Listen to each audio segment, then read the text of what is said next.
Hey, this is AverageJohn coming at you with a video of what I have read this week. This week I'll tell you it's a doozy. It's a doozy, I'll tell you. A lot of great books. I laughed, I cried, unironically, and, I got scared once or twice. Yeah, I get scared, but most of all, I enjoyed all of them. So, especially these ones that I read. So, right here. And so we have Absolute Carnage, Scream, number 2. It's in 2019. That's made in 2019 by Marvel. Then we got Vampirella, number 25, Volume 5, made in 2021 by Dynamite.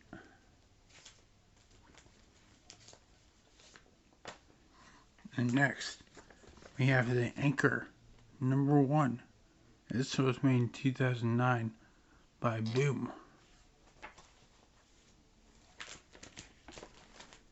Then we got Kiss, number 1. It's made in 2016 by Dynamite.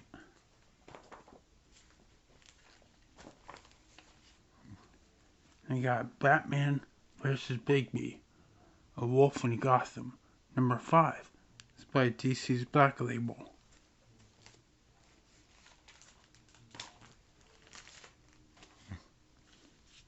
And then we got Savage SpiderMan number 1. This is made in 2022 by Marvel. It's a Scotty Young variant cover.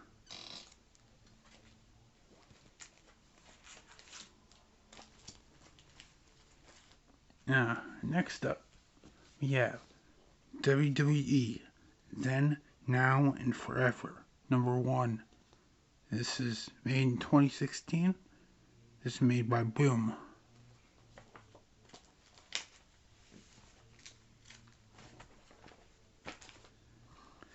Then we have The Phantom King, number 1. This is made in 2010 by Dynamite.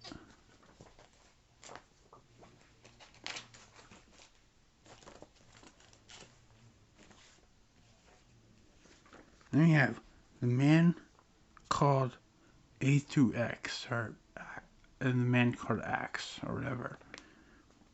But this is made in 1994 by Malibu Comics. And last but not least, we have Titans, Villains for Hire, Special, number 1. This is made in 2010 by DC. I have my script right here, my phone basically. So that's why I was looking down a lot. And then a pile of comics right here. I was kind of putting them down and sorting them. I read a lot this week. 10 comics in total, I believe. And they were all good, so without further delay, let's get into the stories now. First off, we have Absolute Carnage, Scream, number 2. I remember Marvel, this specific issue was written by Colin Bunn, art by Gerardo Sandoval, and Alex Arimendi. Now, I apologize. I apologize if I get your name wrong. If I missay your name, it was not my intent. I humbly apologize. As I'm going to mispronounce and missay names a lot. So I'm just going to get that out of the way. Apology done. Yeah, there might be one per video for that. But it's a story. Basically, Carnage is trying to kill everyone. Well, all those have bonded with the alien symbiotes. And he's doing all this to appease Null, the symbiote god. And the Life Foundation, consisting of 5 symbiotes, which is Scream, Lasher, Riot, Agony, and Phage, are being controlled to kill the SpiderMan. But while they're going after SpiderMan, Mania, otherwise known as Patricia Robertson, is going after Andy Benton, the person who used to be Carnage. And he has demonic powers without him, so he's really powerful. Mania is able to break the mind control of Carnage enough to let Andy get away. Carnage has a lot of his army mind control. They don't want to kill or whatever, but they at least don't want to be controlled by him. So a lot of them are under his mind control. So Mania is able to break the mind spell and let Andy get away, but the mind control comes back. And that's the end of that story. And this one is Vampirella, number 25, volume 5, made in 2021 by Dynamite. The writer is Christopher Priest. The art is Ergon Gondor. Yeah, I'll be honest, I didn't really get this comic, but that's okay. It was still an enjoyable read. I just didn't get the story. The multiple dimensions and stuff like that, I know. And this comic, it seems like her and Matthew are just getting married in every dimension. And sometimes he's a vampire, sometimes he's Dracula. But you know what? You get that. You get a little bit of confusion sometimes on jumping into the middle of the series. It's true, it happens. Most times I feel confused and I try to make something of it, and this time I just couldn't. Hey, it's about vampires and everything. And what's not to like about vampires? Especially scantily drawn ones like her. But yeah, seems that this story is happening in multiple dimensions. And yeah, Matthew is apparently a bad dude. Well, all Matthews are. Just kidding, if your name is Matthew, you're the best person I've never met.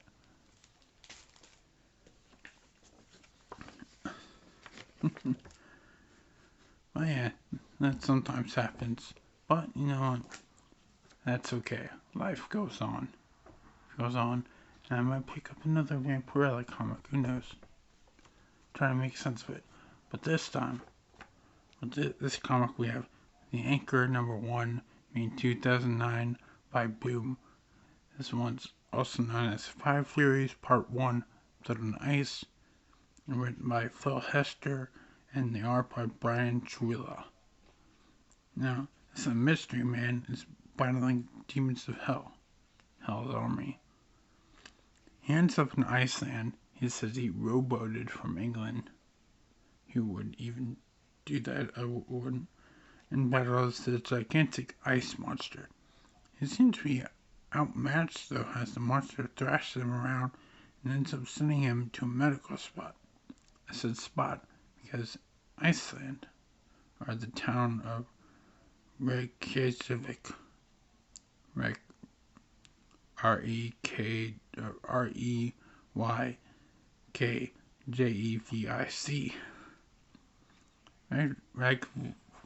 pronounce that? Had the smarts to actually fastly evacuate.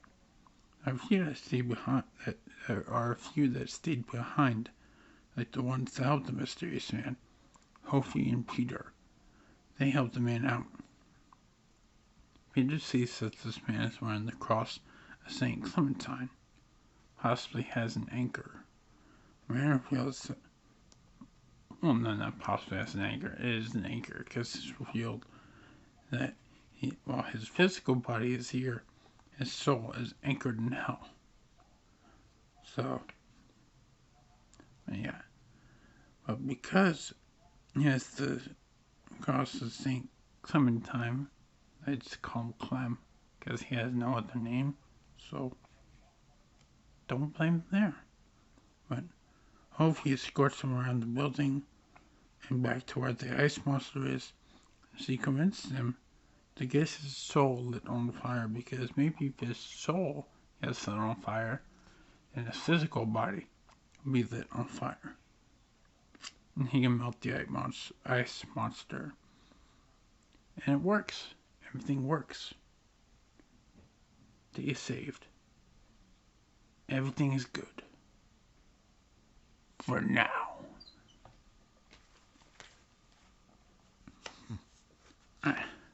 Next up, we have Kiss.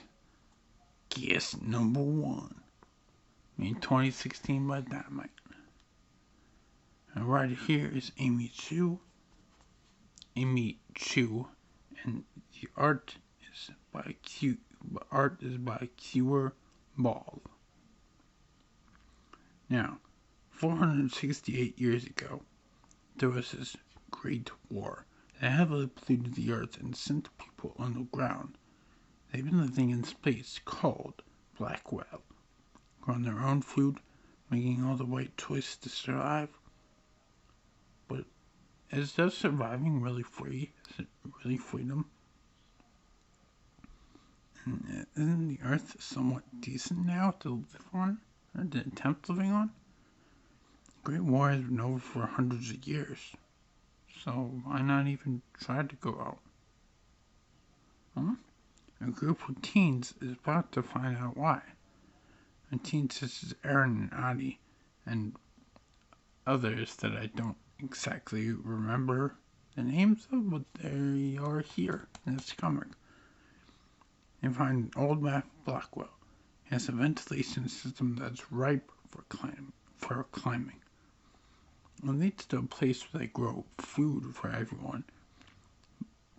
It's awesome just seeing like this nice food, like this greenhouse and stuff. But an alarm is tripped. Some guard bots come. They need to run, but Aaron trips. Now he needs to rest. They escape to a monastery nearby.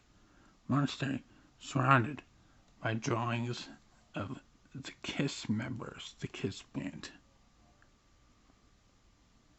Now, anyway, there's a huge red button that probably shouldn't be pressed, but it gets pressed. And madness probably ensues because of it. But, I would love to get in this comic series a bit more just to figure out more about what the Kiss members are doing. Probably like some elder gods or whatever. But next we have, now I'm searching scripts. Next we have Batman vs. Bigby, Wolf in Gotham #5. It is made by DC's Black Label in 2022. The writer and creator is of course Bill Willingham, and the artist is Brian Lovett. And this is chapter 5, where it's Boats Against the Ocean. That's what it's called. Now, of course, Batman is now confronting the villainous Bookworm because he has the book.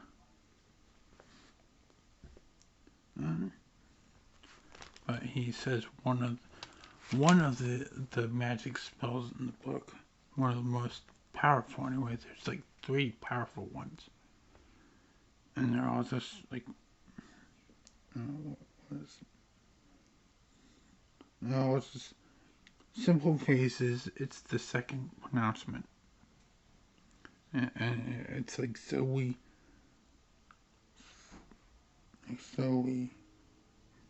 Baston, boats against the current, borne back ceaselessly into the past. It's a simple phrase, but it does a lot. It knocks out Batman to the point where all the Robins have to come in and try to help him. Yeah, you get to learn a lot about, a little bit about the house, how it works, how the relationship between the Robins and Batman are. Bigby is at the Batcave too. The Batman realizes, hey, this might be a little too strong just for me to deal with. I'll need your help, Bigby. But as soon as we get the book, that's it. We're done. You go your way, I go mine. Don't mess with me on my home turf. But, they all start to question. If Bookworm has had the book for like 2 weeks, I think 2 weeks by now, in this book, if he has had the book for that amount of time, why hasn't he used it yet, really? And it's revealed that when he uses big spells like those they just use, he gets weak. So he is actually trying to figure out how to put his soul into someone else's body. And there's a spell in the book for that. A ritual. But does he get to it? Don't know. I have to read on further to find out.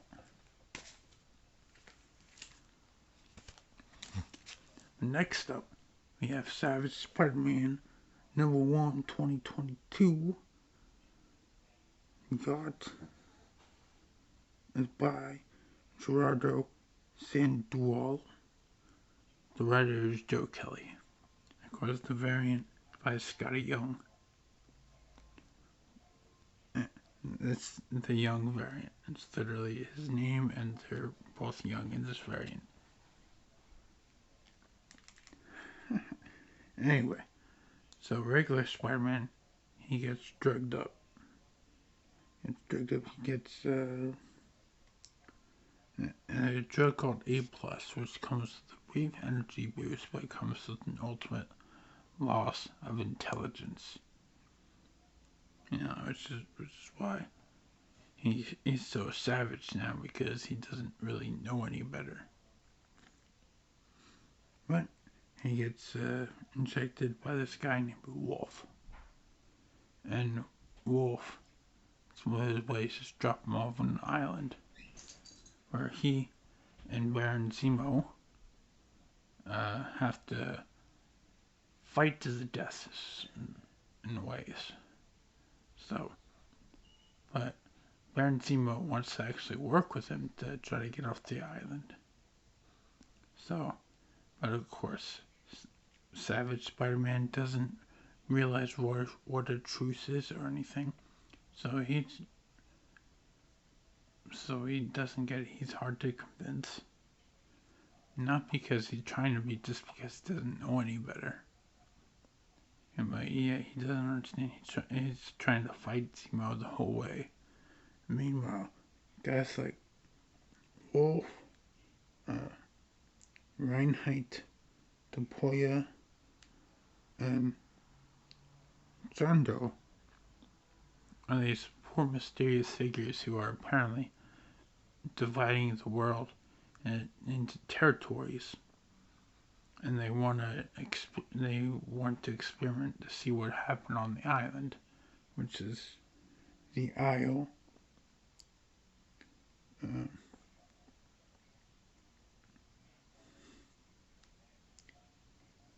The Isle of something.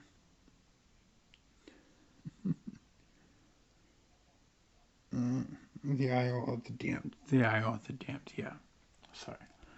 But they wanted to test out their experiment, see what happened on the island of the Isle of the Damned.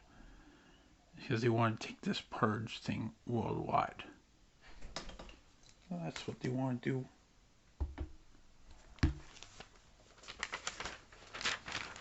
Alright. Now, we have WWE Now and Forever.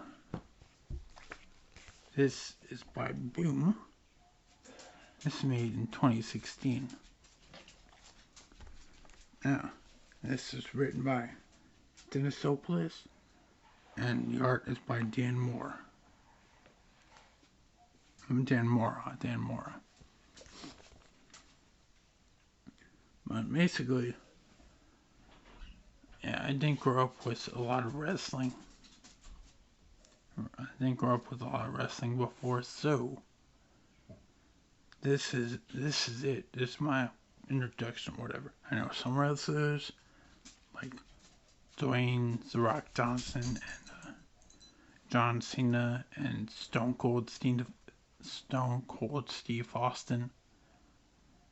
But besides that, not really. I mean, but I understood the story in this. The story is simple to follow. So basically, this guy, he makes this wrestling team called the Shield. The Shield is comprised of Seth Rollins, Dean Ambrose, and Roman Reigns. So I think this guy is Roman Reigns. They make this wrestling team called the Shield, and of course the Shield's on top, and when you're on top, everyone wants to bring you down. So, and that's what started to happen, and it looks like Seth's pulling some shady stuff behind everyone's back, because he's going to all these meetings and stuff. He's just going to yacht parties and whatnot, and he's conducting business behind everyone's back. And everything seems suspicious, like a truck gets hijacked they're on. It's just crazy. And don't know if it affects them at all or anything. Because this is a short story, and it just leaves everything up in the air. But considering this is a short story, that means there's more short stories. There's a short story that opens up about the New Day. Like New Day's Optimistic Odyssey, written by Ross Theodux and art by Rob Guillory. And that short story starts off with the New Day, champions, musical parties, unicorns, Renaissance man of all will be New Day. However, nothing can compare the papyrus of positivity to what fate lays planned for them. Camp counseling. They do camp counseling, and it's revealed that everyone's so negative while they're being positive, and they're wondering where this negativity is coming from. And they start to think this negativity is branching from the WWE. So they built this time machine thing with the DeLorean time machine, and brings them to the beginning of the WWE, so they could hopefully erase all that negativity. And they use that. They go back to the first ever wrestling match, which is between a guy and a dinosaur. You get Then, Now, and Forever, which writing and art is by Rob Schamberger. Just Eddie Guerrero from Eddie Guerrero, inspiring others to be like him. Go watching him, inspiring him, and then she starts to do it, and then she inspires others. Then we got Tug Team, who the writer and artist is Derek Friedels, which is just a wrestling match that looks like Steamboat Willie, and is inspired by Steamboat Willie. And then we have the WWE SDCC 2016 exclusive one-page comics. The artist is Daniel Bayless, who basically it's just a bunch of one-page comics, kind of like introductories to all these wrestlers, which you get Stone Cold Steve Austin, Dwayne The Rock Johnson, Triple H, John Cena, New Day, Sasha Banks, The Undertaker, and Randy Rhodes.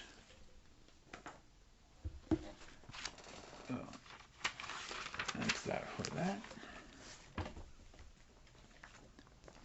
Next we have the Phantom. The Phantom King #1. That says King. Volume 1, made by Dynamite in 2015. Now the writer is Brian Clevenger, and the artist is Brent Schoonover. With cover G, which I believe this is, done by Rob Liefeld. Now, in the past issues of this stuff, because this dude's not the first Phantom. He doesn't want to be a Phantom at all. So he's wearing the Phantom suit until I can transfer the suit to the new Phantom, whoever he is. In the last issues, villain has attacked the Earth. He's sent to take back 100 years. But the heroes are still able to overcome him, outwit him. So they do that. And in the time since, this ace investigator with the network, since there's no internet, it's the network now, is investigating, pretty much, investigating what happened following the money to figure out, what is happening. And he follows it from New York to India, from Indonesia to East Africa, to where they are now, which is Bengala.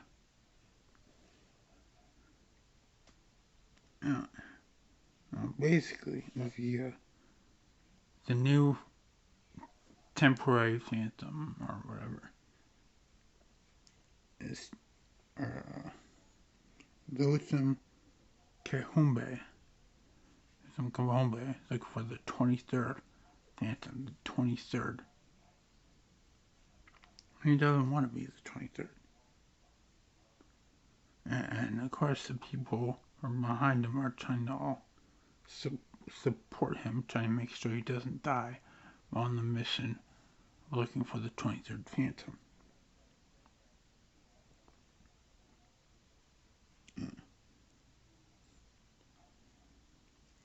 Now, there's people building up. There's like a super villain team. And there's this dude, at first is named Mr. Warlord, but his true name is Arturo. And him and this dude named King Guillotine, they team up. They don't like Jen Harris, who is the ace investigator. They don't like her poking around. So, Mr. Warlord here, Arturo, wants King Guillotine to take care of Jen Harris. Take her out, And hopefully to a nice dinner or something, Top notch. But that's where the story ends. It kind of introduces a plot that teams are getting bigger. And I think the Phantom's gonna be over his head. But he's gonna somehow succeed.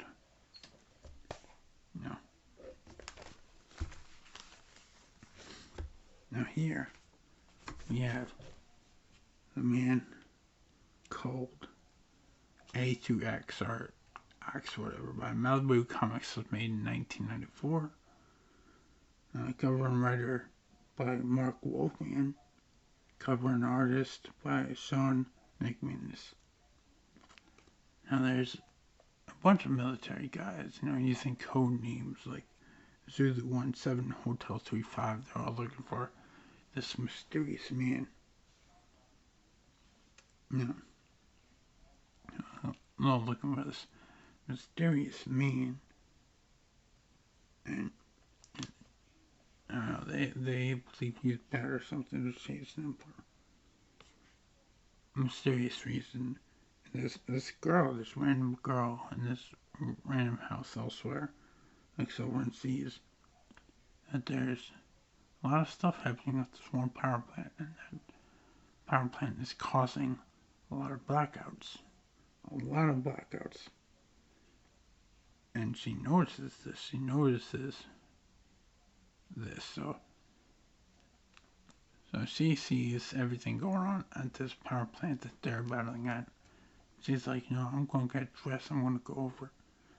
She's sleeping with this dude named Joe. Who just promised to, like, cuddle her until she feels better.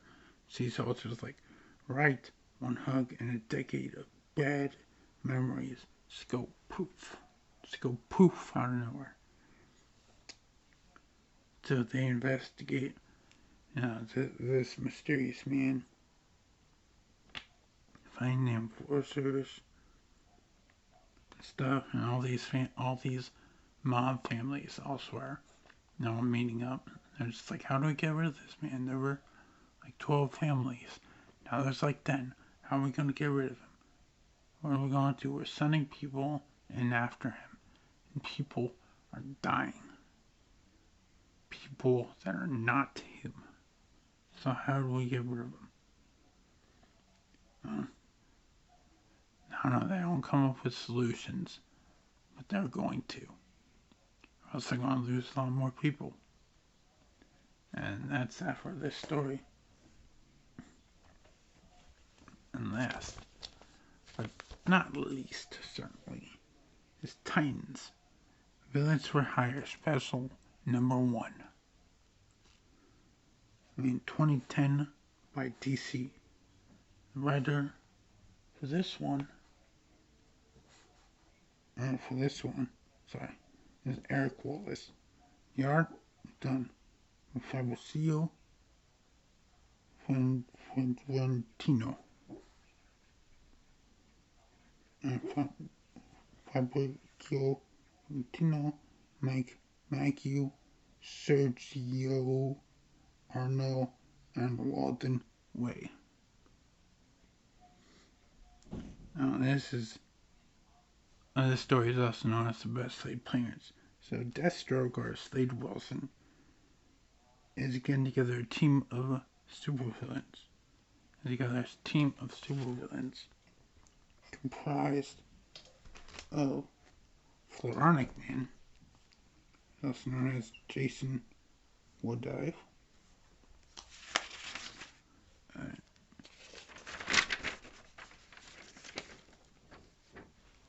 So also getting Cheshire. So that's what I meant. Again, the Tattooed Man, who is known as Mark Richards. And all this two together.